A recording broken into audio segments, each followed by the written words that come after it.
part of that agency is that we don't have complete agency, right? We are from Jews and we're going to do things.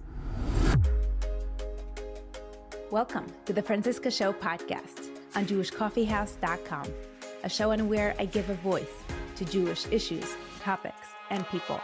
I'm Franciska Brady, your host. Make sure to hit that like and subscribe button, leave me a comment. You can join our WhatsApp discussion group, and I hope you enjoy this episode. Let's get into it. You will see a separate episode with 8 things about me and the Franciska Show podcast that you could listen to. It is attached separately, coming out this week for the birthday month of November, the 8th birthday of the Franciska Show podcast.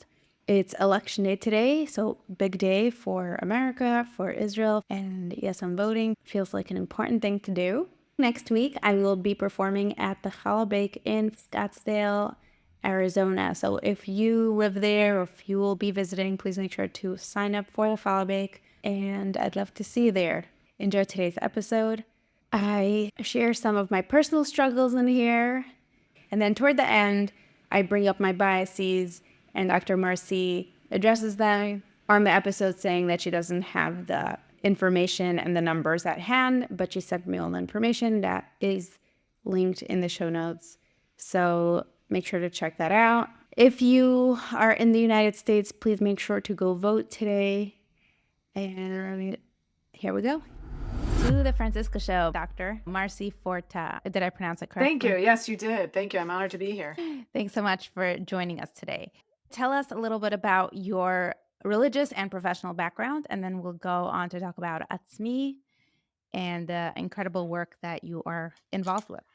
Religiously, my family is Baal Tshuva. When I was about 12, 11 years old, maybe 10, and I actually have a modern Orthodox background, but then I went to a more, I guess I would say, mainstream Orthodox for seminary, and I married somebody who's Chabad. So I have a very varied background. And I went to school to go into business originally. I love business. I started a bunch of businesses. I ran them. I actually ran a women and girls clothing store in Michigan, where I'm from. I opened the first ever sneakiest one that we've ever had here in Michigan. And I did that for about 15 or 16 years, and I loved it. And so that kind of led me to where I am now, because I really noticed the struggle of the young girl becoming a young woman, her changing body, her discomfort with this new body that she didn't recognize, young mothers changing bodies after they're having children, a lot of apologies, a lot of feeling bad about themselves, and even women going into other stages in life. And so when I sold the store for personal reasons, it became more difficult as my kids got older. They would come home from yeshiva and I would be busy with the store all the time before Yom Tov. It became more of a stress. So when I sold the store, I decided that I needed to do something to help people because everyone is really struggling. And I wanted to figure out the best way to do that. For me, as a person with a background in business, it felt like the right way to go was to help people before it becomes a problem, practically. And as somebody who struggled with her own eating disorder when I was a teen, it really felt like I understood exactly where everyone was coming from, what they might be going through. And so I went back to school to get my doctorate in educational leadership and behavioral health so that I could create programs to help prevent eating disorders in our girls. And I learned a lot along the way. So hopefully we can, talk about that too. Okay, so, and what's your education in? So I have an MBA, Master's in Business Administration, and I hold a Doctorate of Education. Education. It's not psychology. That's what I wanted to clarify. Okay, tell us about the organization and the programs. Feel free to add stories that are relevant. What I did for my dissertation and what kind of led me to this was trying to understand what are the unique risk factors in the frum community specific among adolescent girls that might give us our risk for eating disorders. And I learned a lot along the way. Number one, I learned that Jewish women and girls, and I'm not saying frum, are up to 2 times more likely to struggle with an eating disorder than the general public. So the numbers show that between 9 and 12% of people might struggle with an eating disorder in their lifetime in the United States. That means for Jewish women and girls, it could be up to 24%. I think people think it's a much smaller number than it is.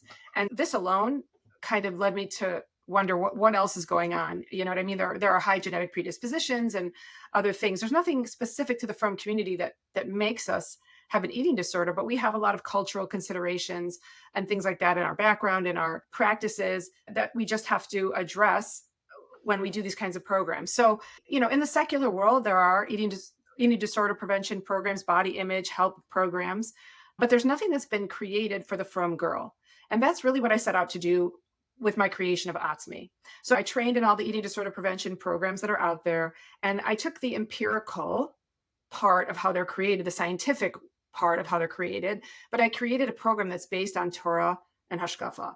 And what I realized along the way is, of course, that eating disorders are one manifestation of an issue. Somebody is manifesting their problems through food. They're using food as the control mechanism. We have other issues, cutting, burning, that we're seeing in our community, substance use and abuse. And those are other mechanisms. So when we have a prevention program or a program that's going to help our girls, it's not just about eating disorders.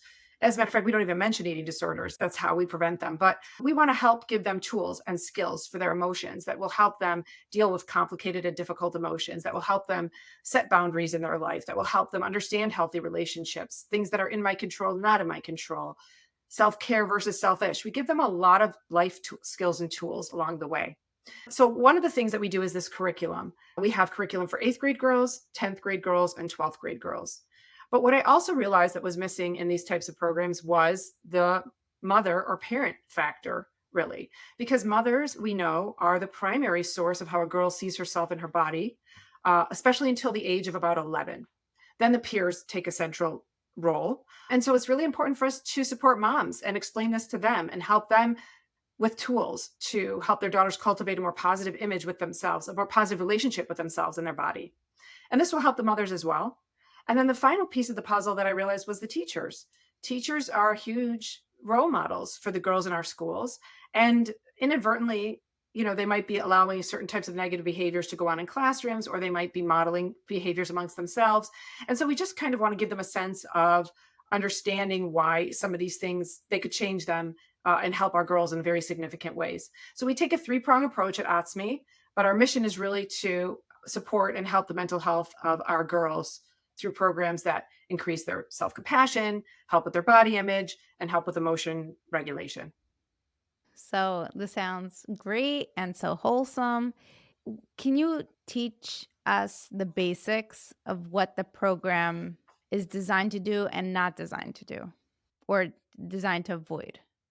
Well, yeah, so I have mentioned that we don't mention eating disorders. Certainly, when we speak to mothers and teachers, we're going to talk about eating disorders, what they are, what they aren't. There's a lot of misunderstanding around what an eating disorder is. A lot of people think it looks like an emaciated girl. The reality is less than 6% of people with an eating disorder actually are considered underweight. So it's a very big misnomer. But so that's important for the moms and the teachers to understand the signs and symptoms, understanding what an eating disorder is, what to do if they chas v'shalom, suspect that their child might be struggling. But how we work with the girls is different because we don't know who's susceptible at that moment to an eating disorder or who's struggling right then. We never talk about eating disorders. Each grade kind of focuses on something a little bit different. So for instance, the 8th grade, we're going to talk about the value of ourselves as Hashem created us, because each person is created perfectly imperfect, which they're all with their own talents, abilities, capabilities, skills, unique things Hashem gave them. So first, we want them to appreciate their uniqueness, as one of the risk factors for an eating disorder and other issues in our community is when you feel that perhaps you don't conform to everything everyone else has and does. That could make you feel not as good about yourself or make you struggle, like, where do I fit in this community and in my group of people in my social circle? So we first want them to appreciate who they are. And of course, we talk about the skill of self-compassion. It's really a practice, the 3 components of self-compassion. We talk about body image, appearance ideal, what those kind of mean, where they come from. And for the 8th grade, we talk a lot about things that might be in our control and things that are not in our control. That's a really hard topic for young girls. Self-care versus selfish.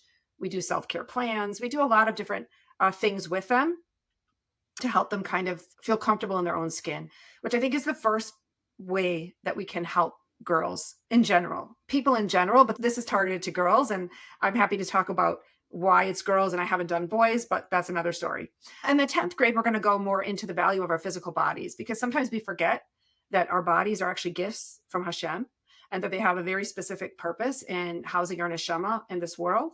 And sometimes we think our bodies are just objects to look at or to make conform to a certain appearance. So we're going to talk more about the value of our physical bodies. We're going to spend more time on body image and appearance ideal in the 10th grade because that's scientifically the age that we can change their thoughts and feelings about those kind of topics. And we're going to also again talk about self-compassion. We also talk about the concept of beauty in the Torah. The idea of beauty is not a bad thing in and of itself. It's just contextualizing it, putting, finding that balance, I think is really the fundamental piece. And then 12th grade is a little unique in that we want to give the girls skills as they leave school. Many of them, for the first time, are going away from home for an extended period of time. Many girls will be starting to think about getting married, the shidduch process soon after. So we want to give them a lot of other topics besides body image and appearance ideal, which of course we do in every single grade. We're going to talk about the concept of priorities in our life, what a boundary is, how do we set boundaries, why are they necessary, what do healthy relationships look like, what is that give and take that you need in a healthy relationship, what is a self-care plan, how do we make sure that we take care. Health is a construct that doesn't only refer to our physical health. We want to tend to our emotional health, our spiritual health, right, our mental health. So we want them to understand the construct of health in a broader way. So we give them a lot more skills and tools because we're hearing a lot about the shidduch situation that sometimes girls are not given the opportunity to think about what it is they're looking for in their spouse. They're kind of told this is the kind of boy you need, or their moms help them with the resume. And so we want them to think about these things right now. And even if your priorities change, that's okay too. But it's important that you know what's important to you and what you're looking for. Okay. So I feel like I focused on the wrong thing at first because maybe we should first focus on the core problems and how do they develop. And I know it's the symptom, it's not the problem itself, and what's unique to the Frum community or the Jewish community and what are some stories versus we started off with all the solutions and all the textual, the resolution to the problem. But I'd like to focus primarily on the problem and delve into where they foster and how do we really approach a society where it's multi-generational. Everyone potentially can be dealing with this in the family. And even if the new generation's growing up with all the beautiful new tools, they still have their mothers in their homes, their aunts, their grandmothers, still using all the old lingo and the old mentality and all the unhealthy or undealt with issues. So let's reverse back. Maybe you can share a little bit about your personal story. Well, I'm going to speak to what I'm actually seeing now in the Frum community because obviously when I had my eating disorder, I was a teen, and that's kind of many years ago. And even though it's relevant to my history, and I did struggle with anorexia for several years, I think what's more important is what are we seeing today in our communities? Because, like you said, it is very cultural and it's handed down to us generationally. And I am seeing issues. As a matter of fact, I got a call just last night from a teacher in first grade that girls in the first grade class were ridiculing another girl for being in a larger body. Before that, I had only heard of it in really third grade and up. I get a lot of calls. I work with the schools, obviously, because I'm doing the curriculum and I speak to the parents and the teachers. And unfortunately, first of all, we're seeing eating disorders in girls much younger, as young as 8 years old. It's very young. And usually the average is 12 to 25. So this is since COVID, the amount of eating disorders has pretty much doubled, almost doubled. And it's according to some studies. If you talk to organizations, maybe like Relief or Magen Avram, who help us referrals to treatment, they'll tell you what they're seeing in the Frum community is more like 60% increase. So we're seeing significant increases. And even though we're no longer in a pandemic, I get it, we're still seeing the outcomes of what happened at that time and residual effects from the situation in Eretz Yisrael, because that's a very traumatic experience for everybody as well. But so we're seeing Ozempic in young girls in the schools. We're seeing eating disorders. We're seeing a lot of body shaming, a lot of weight stigma, weight bullying. And what we know is that weight bullying, weight stigma, weight shaming, these kinds of bullying are, first of all, the most prevalent bullying that we see in general. But also, these are the ones that have really harmful long-term complications and implications for the person who experiences it. Not just increased anxiety and depression, also their ability to kind of move forward and to succeed in life, higher suicidality, higher eating disorder rates, higher just in general, less motivation. They tend to be heavier people in general once people kind of pin them that way. So we are in our communities seeing a lot of significant issues in the community. And unfortunately, I can share with you stories of a lot of people who realize something was wrong with their child and they go to the doctor and the doctor's like, she's not necessarily low on the BMI yet. I think this is just normal behavior. She's fine. And then the mother comes back and back. I mean, one story comes to mind, a girl who ended up being 12 when she was diagnosed, but her parents were divorcing when she was 10. And her mom started to notice when she was about 11 that she was losing weight and she was very concerned about it. And so she took her to the doctor. The doctor said, listen, her BMI is not in a bad place. Let's just see, she's fine. She took her back again a couple months later. Doctor's like, I'll take blood work, but everything seems fine. This happened 4 times. By the time she took her back the 5th time, she was 12.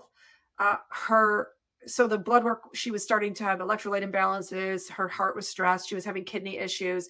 It was already in a very severe place. She needed to be immediately hospitalized.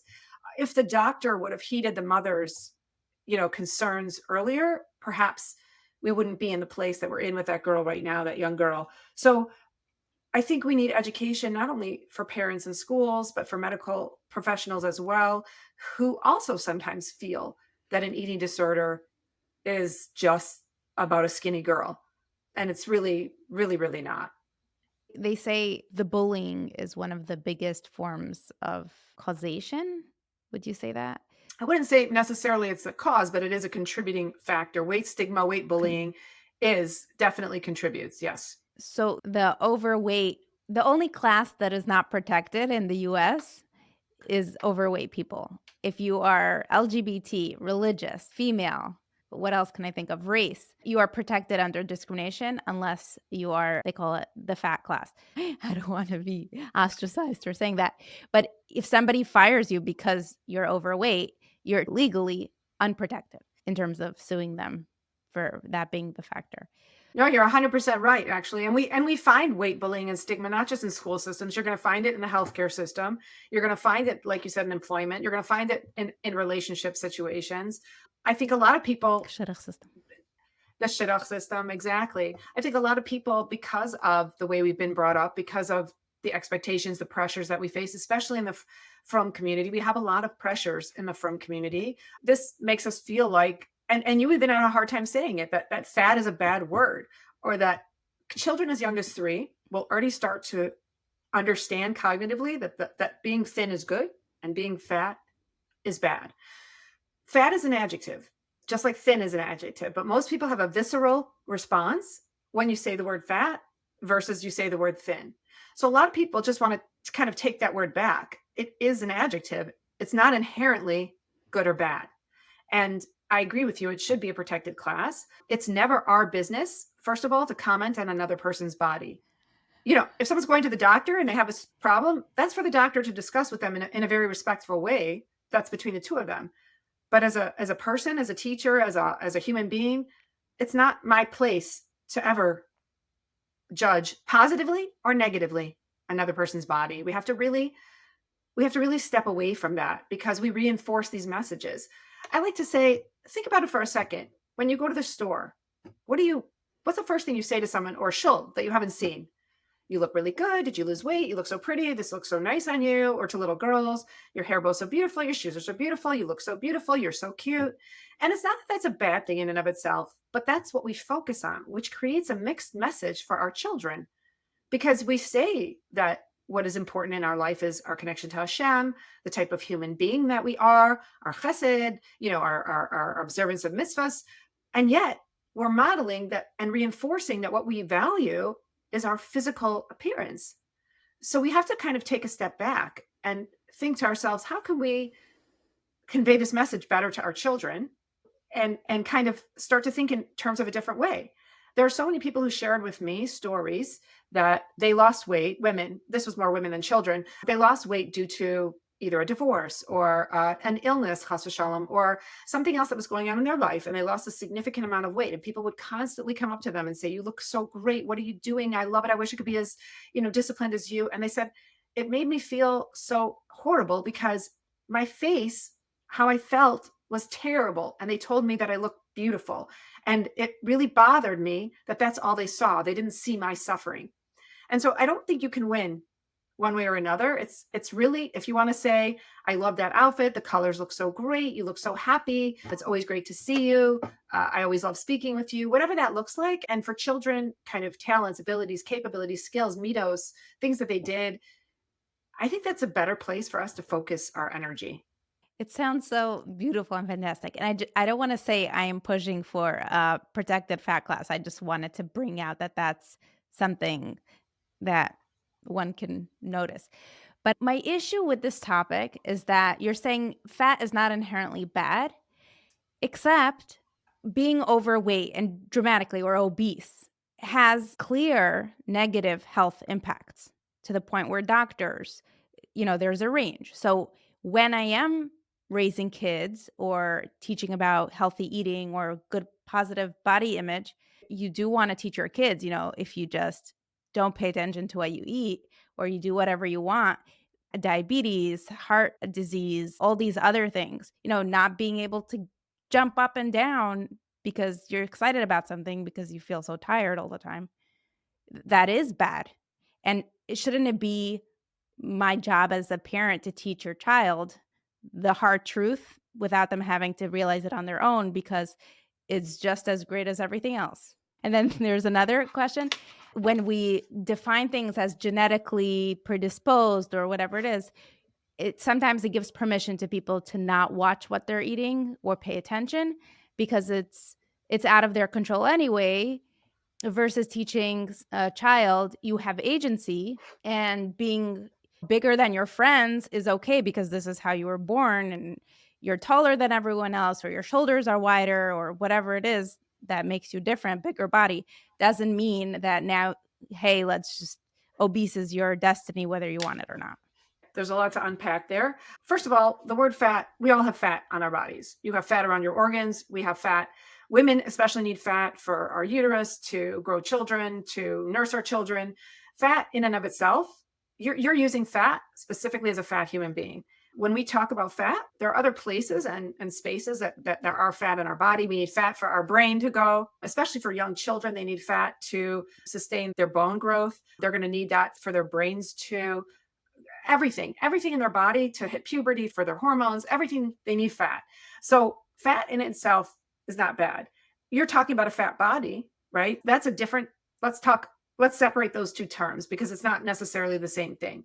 And then you talked about obese. The one thing that I would like to say is, number one, the food that we eat and the exercise that we do are two things that contribute to our body size and shape without doubt. However, they are not the only things that contribute to our body size and shape. People in life have stress, sleep issues, socioeconomic status, gender, age. They have issues with their hormones, and they do have genetic predispositions, whether you like to believe it or not, towards certain body sizes. So somebody's optimal body size who came from one family might not be overweight per se as what you're saying, but they're bigger boned and they're never going to be as petite as somebody else, somebody who's 5'10" versus somebody who's 5 feet. I mean, there are genetic predisposition, and that is just a reality. People have cortisol levels, and lots of things go into our size and shape.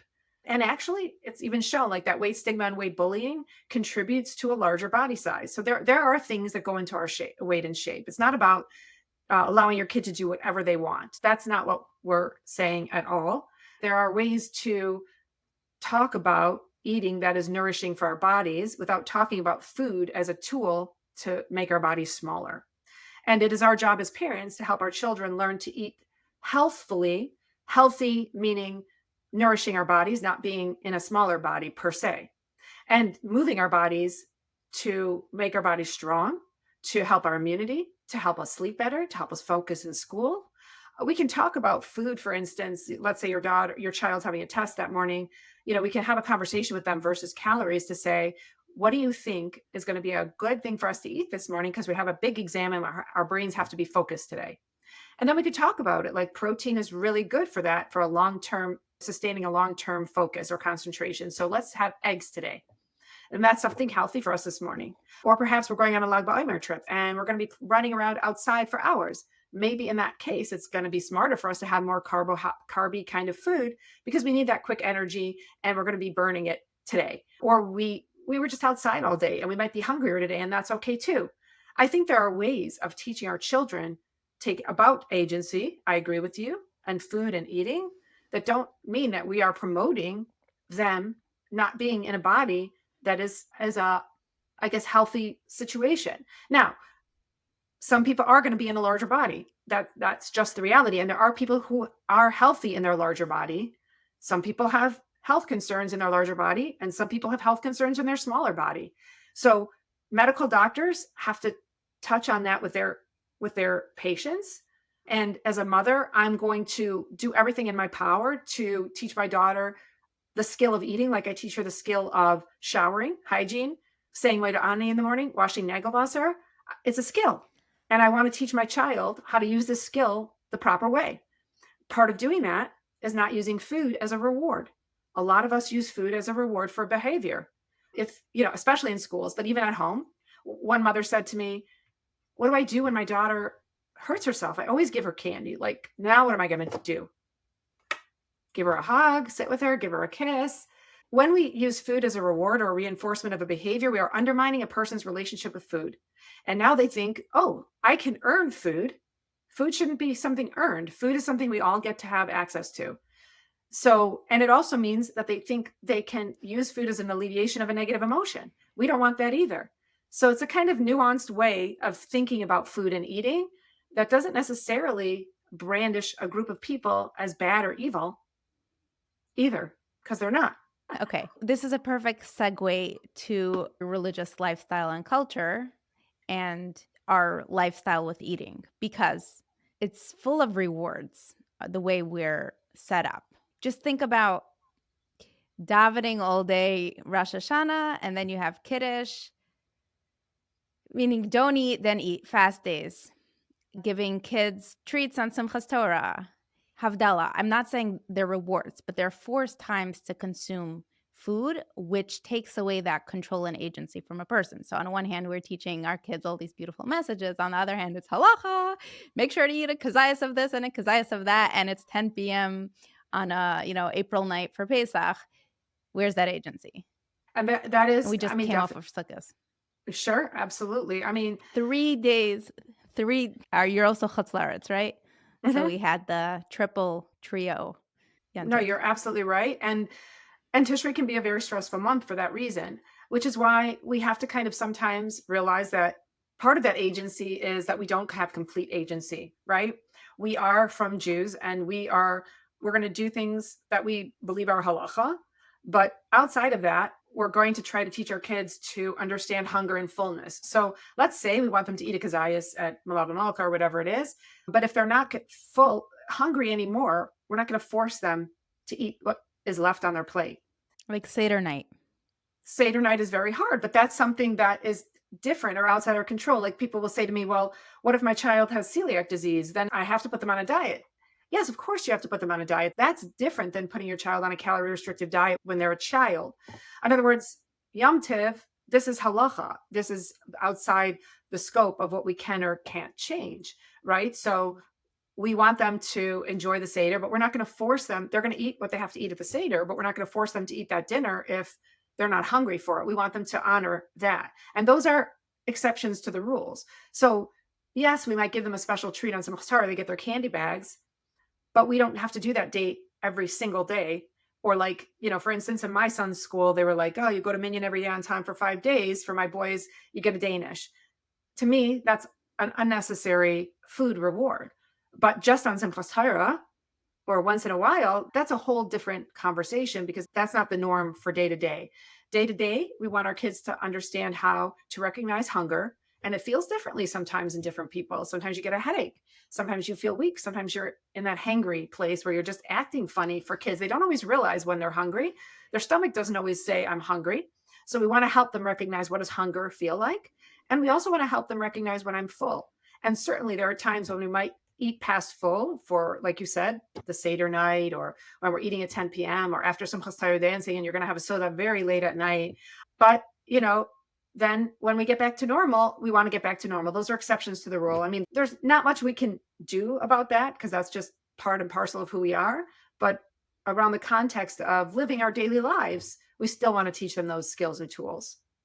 So I find that to be very confusing, which is why I keep doing episodes on this topic, because the answer becomes balance.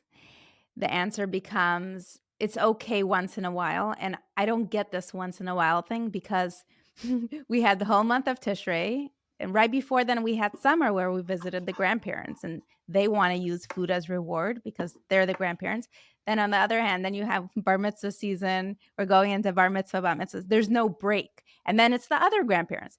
And then it's the aunt and uncle who's visiting. And then it's whatever, it's their chumash party. I mean, every if they say Hasidim, never say Tachnan because every day it's somebody else's yahrzeit, Sure. right? So it's Hmm. every Hmm. day there's a reason why the kids need some sort of reward, or there is a food intrusion into, yes, of course there's agency, but today halacha is this, tomorrow it's a family obligation, and the day after, whatever it is.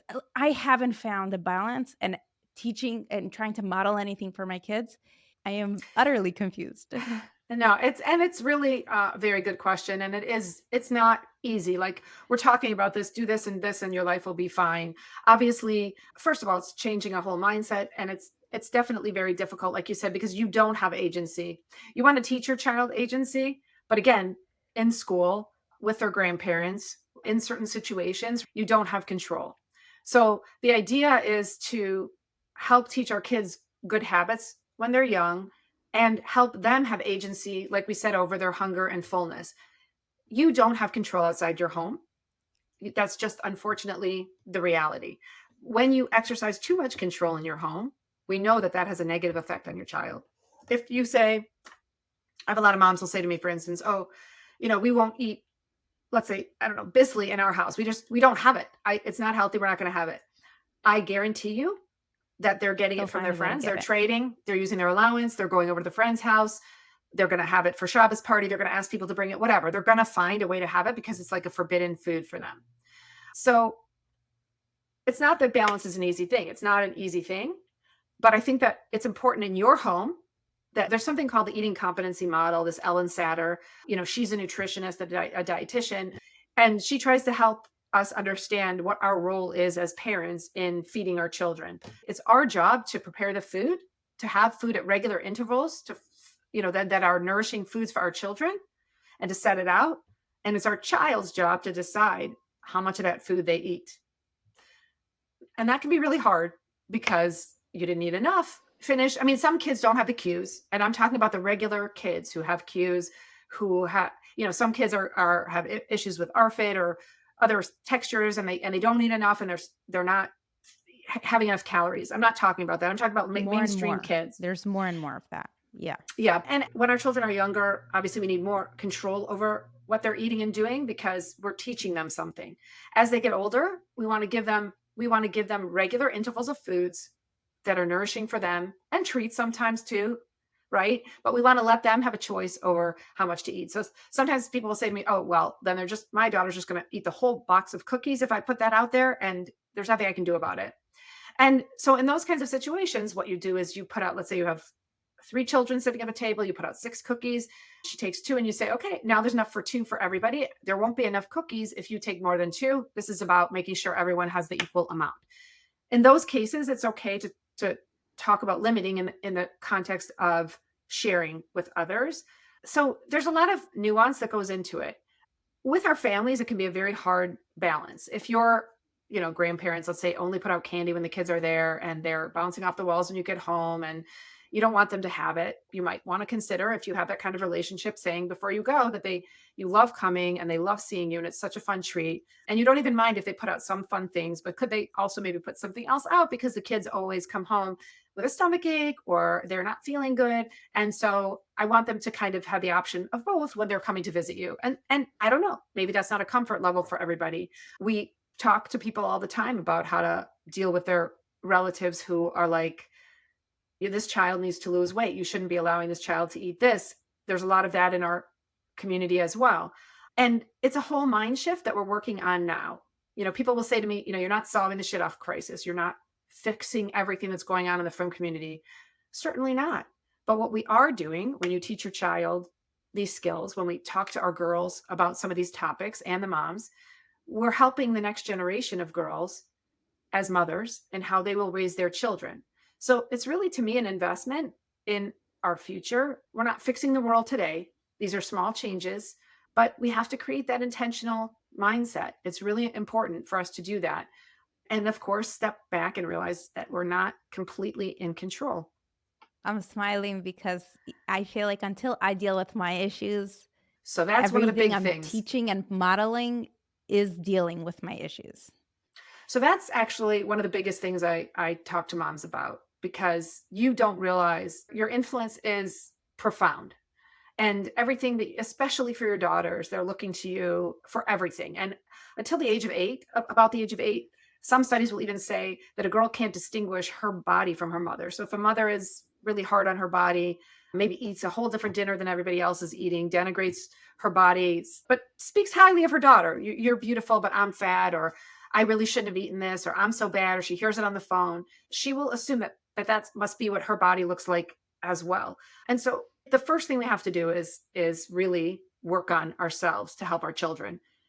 And that's the impetus to make the change, is because you care about your kids so much. I like to share the story of Wilma Rudolph was the first American woman to win 3 gold medals for running or hurdling or something.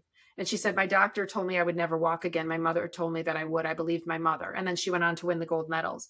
And it always gives me chills, because as a mother, we are the single most powerful place that our daughters learn about their bodies, and even our sons too. And the fathers also have a big responsibility. I'm not saying it's only the mothers, but it's really important for us to deal with our own issues as well to help our children. Girls are more vulnerable because of puberty and what that does hormonally to their bodies and their changes. And expectations on women to look a certain way is always higher than on men. Men have more of a slack. I don't know what I call it. You could be of a bigger range and still look amazing. And I'm just going to be open here with with my audience Please. here. Yeah. I've gone to specialized therapy on specifically this and all the different things. I still have these questions. And I guess as a parent, now that I'm trying to teach how to eat, and then, my dinner actually is different than my kids most nights. And I cannot tell you what I eat. I have no idea what I'm eating for dinner most nights. It's a new season now. Yontif is over. Oh, now I have to figure this thing out again. All the questions are back. And it's like the one thing I can't learn. It's like I'm still a child in the sense of feeding yourself, which is such a basic thing. Adults should be able to feed themselves. And if anything, I'm feeding my children and still feeding myself. It's such a struggle. I can't believe. And you know what? I think it's really Maybe it's post-Sukkot. No, I think it's really emotional amazing. Vomit onto the audience. No, I actually think it's really amazing that you're being so open and vulnerable, because not everyone is going to be honest, with their struggles. And personally, as someone, like I said, who struggled with anorexia, and who, when I had my daughter, didn't want to put any of my isms or issues that I struggled with on her. And I really struggled with it. I didn't know how to do it. But I would really highly recommend you sitting down and having dinner with your kids and eating what they eat, even if it's a smaller amount of it. If it's okay to feed our kids chicken nuggets, then why aren't we eating them? And if it's not okay to feed them chicken nuggets and we don't want to eat them, then why are we feeding them those? A lot of mothers will confide in me that they don't eat what their kids are eating. And that's okay sometimes. And it might be that something that they love and you want to give them once a week, you're having, but it's just not something that you enjoy, or you don't want to have it. That's okay. But if you're regularly, they're seeing that you're not eating the same food that they eat, why are you not eating that food? That's what's going on in their brain. Why does mommy not eat that food, but I eat it? That's a question. And it might be subconscious, but is that food bad? Is my food bad in some way? And if so, why am I eating that food? And these are the kinds of questions that really stay in their brains and come out later on. Do you know what I mean? Later on. Right, exactly. Okay, so I think it's time for me to speak to a therapist again because it all came back. I guess it's the holiday season, did its thing on me.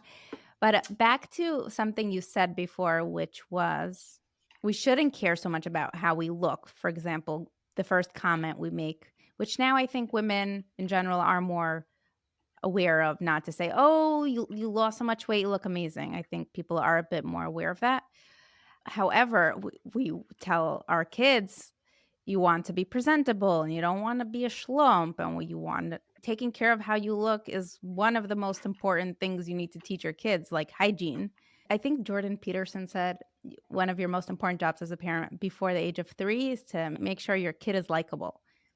One of the ways to make them likable is that they don't look like they just came out of a garbage tin. So first I would say you said not to care how we look. I never said that.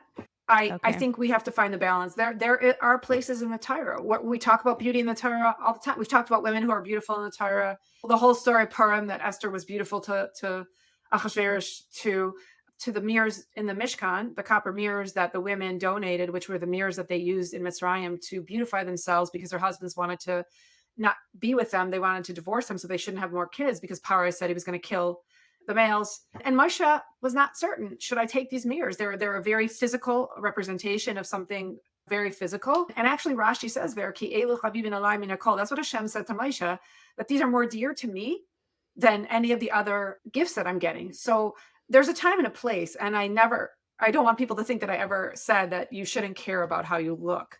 I do think it's important that your child understands that they should present clean, that hygiene is important. They should wear clothes that fit. They should take pride in their appearance. That's not the same thing as being obsessed with my physical body and my appearance.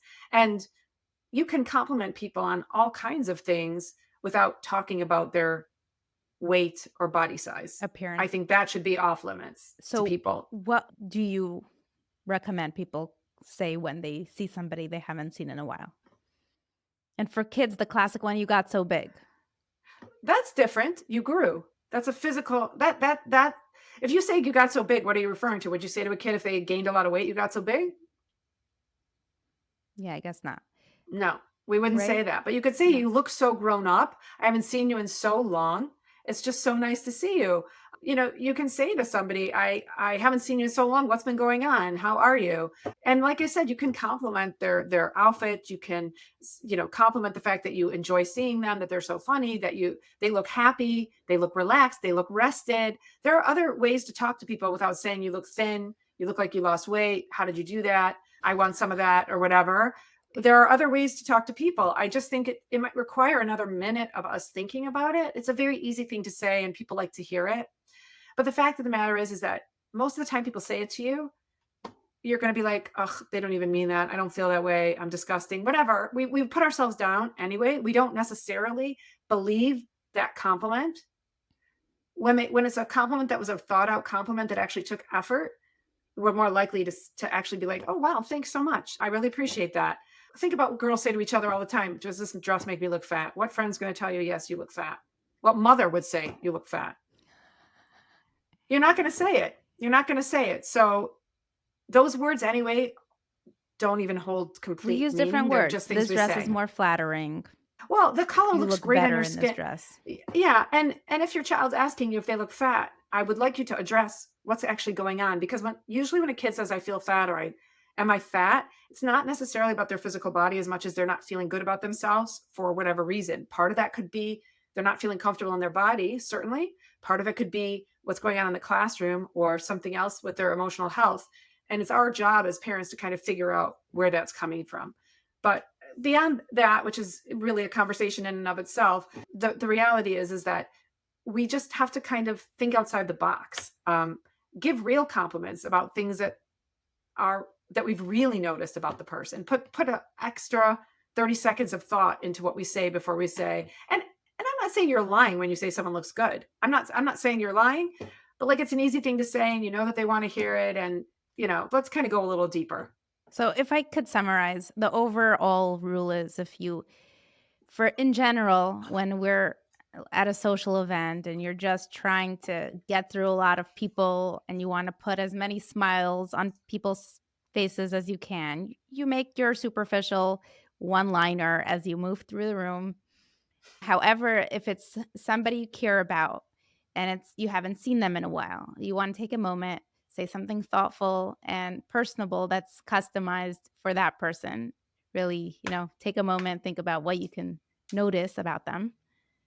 And then when your children say things, or anyone, it doesn't have to be your child, try to see where it's coming from to get the person to share a little bit more where it's coming from. For sure. But even when you're going through a simcha, I would say to say the same thing to every person that it's No, I'll not being sincere. notice, Right. something on this person, something on that person. You have to Yeah. be social. And that's fine. And you're right. I don't think you can never make a comment about somebody's, and you could even say, I love that dress, or those shoes are fantastic. That color is great on you. Those earrings are gorgeous. Did you make them yourself? Those kinds of things. I'm just saying, try not to only focus on appearance. So yes, a little, but don't comment on their bodies. It's none of our business. Everyone's bodies go through many journeys in life. We go through puberty, pregnancy, menopause, illness, stress. We go through so many things in our life, and it's really none of our business to comment on another person's body. Unless you're a doctor helping that person for some reason, that's your business specifically. But as a bystander, it's none of my business to comment on another person's body going up or down. I don't know where it came from. I don't know, I when you tell your child, "Oh, you look so skinny," or "You're not fat," then what if they do become fat one day, or they're no longer skinny? What you just did was show them that that has value to you. Condition. You just gave that, yeah, you just gave that so much value, and then when you take it away, "Oh, I don't have value now because I'm not skinny anymore, or because now I really am fat, or have put on weight," or whatever that is. It, it's so much better to kind of try to stay away from that altogether. And if that's something that you have done all the time, let's say with your kids, then I would say, okay, so let's just cut it down. Every other time, like, try to think of a different compliment. I'm not saying, oh, today you're evil if you do it. I'm just saying something for us to kind of think about. So let's go back to the question we started off with, and hopefully this will help us conclude. When we talk about fat outside of healthy fat, like avocado fat, it's not a bad word. Fat is not bad, except we do want to teach our kids what's good and what's bad, what we value, what we don't. There's so many conflicting messages that just came through this episode. So, how do we end with? Is it because everyone's conditioned, at least anyone born from a certain generation, that skinny is good, fat's bad. So, where do we go from here? Listen, it's definitely a mind shift that people have to have. We know that there are skinny people that are unhealthy, that have illness, that have diabetes, that have high blood pressure, that have manifestations of illness. As a matter of fact, if you really look at the numbers, people who are on the very thin end versus people who are on the slightly elevated BMI, which I don't love BMI, but that's a whole nother show. On the slightly elevated BMI range, those people who are slightly heavier are actually more healthy than the ones who are very thin. If you purely look at the numbers of health indicators, not BMI as the health indicator, but all the other numbers, blood pressure, cholesterol, heart function, things like that. So the reality is that we've been fed a line that thin equals healthy all the time, and it's simply not truth. And that fat equals unhealthy all the time, and that's simply not truth. We have to kind of make a shift in the way that we think about things, and we have to inform ourselves. That's something that we have been conditioned to believe. But if you look at the research, if you really want to know, then look at the research, and the research shows that is absolute not true. Absolutely untrue, as a matter of fact. So I think it's just a mind shift for ourselves as well, to realize that thin is not always better. Thin is not always good. Thin is not always healthy. Thin is not always So I don't believe those disciplined. statistics, at least maybe the thin that we're using, like too thin. I'm talking about your average person. Health wise is going to be on the more positive side or better stats than your average larger person The numbers will support proportionately you. to the health. So do you have the numbers? Can you share them? I have them in places. I don't have them offhand at this moment, but I can try to send them to you. But yes, if you actually look at the studies, you will find that's not the case. Just because a person is in a thinner body does not make them healthier. They might have heart disease, just like somebody else who's in a heavier body. They might have Crohn's, colitis, diabetes, all these things. It's not necessarily true. Those are not true numbers. And if you read some of the health at every size types books, you're all the numbers are in those books as well. So I can try to get them for you, and you can post them or show notes if you would like. Okay. Any parting words? Well, it was really great to talk to you and meet you. What I really like to really impart is that We've all been conditioned. We've all grown up in like a goldfish bowl where we've heard the same messages. So it's not so simple for us to just be like, hey, I'm going to make this big change. There's no judgment because this is where we've all come from. It's more about just informing ourselves, educating ourselves, trying to take small steps towards it. There's no, it's not about guilt or shame. It's not about making anyone feel bad about the type of parent that they are or the things that they choose to do or compliment on. Chas v'shalom, I'm not saying that at all. I just want people to start to inform themselves about thinking about things in a little bit of a different way. And then that creates a mind shift. And that can make small changes make very big differences. So it's really just about education. So helpful. I appreciate your time so much, Dr. Marcy. Thanks for joining us today. Thank you. Thank you for watching until the end. This is the Franciska Show podcast. I am Franciska. This podcast is available on all your favorite podcast streaming apps. Please tell a friend, leave a comment here, make sure to subscribe to my channel. If you have any comments or feedback, please reach out. My information is in the show description of this video. Thank you for watching my YouTube channel. This is a Jewish Coffee House podcast, so check out the other podcasts on the network, including Orthodox Conundrum, Intimate Judaism, and Chokhmah Nashim. Thank you for watching and see you next time.